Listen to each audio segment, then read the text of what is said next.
If I can get two things here. One, your reaction to Mike Lawler deciding to stay in Congress as opposed to the governor's race. Does that complicate New York 17? And as I looked back at your 100-day remarks, you promised a blueprint over the next 100 days as to what your agenda is. Is that going to be a single document? Have we seen that yet? What's that look like?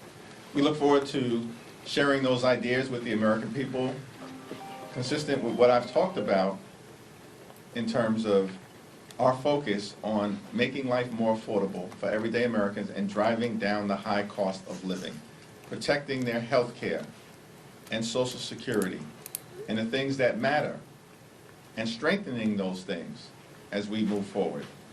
And we'll have a lot more to say about the actions that we would take as soon as we have the opportunity to govern in the majority around health care. We have a Medicaid and Medicare Matters Day of Action on July 30th, the 60th birthday of Medicare and Medicaid. We have a Social Security Day of Action on August 14th, the 90th birthday of Social Security.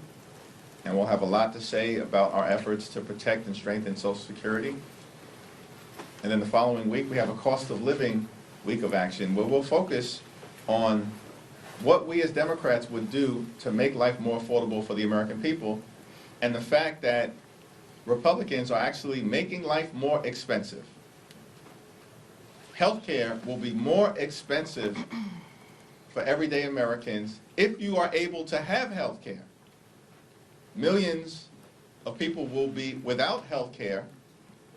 Tens of millions more are going to pay higher health care premiums, co-pays, and deductibles because of steps that the Republicans have taken in connection with the one big ugly bill. Utility costs are going up for the American people.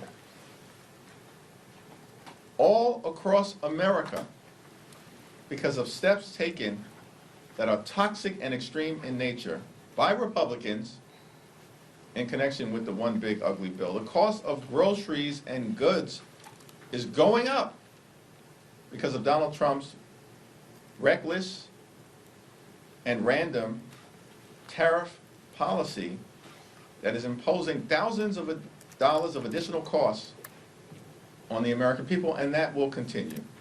So there is a lot to talk about during the August district work period, and we will draw a clear contrast between our vision related to building an affordable economy and the Republican efforts to hurt everyday Americans while rewarding billionaires and wealthy corporations.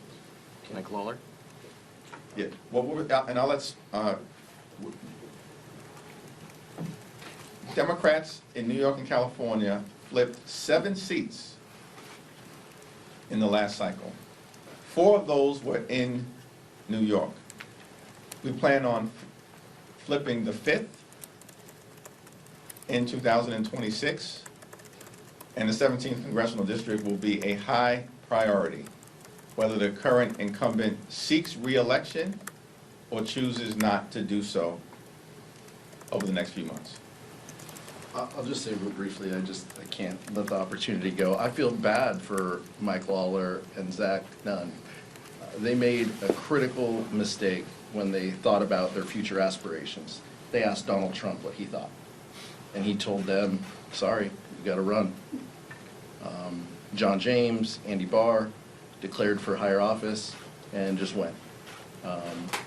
The other 2 said, hey boss, what do you think?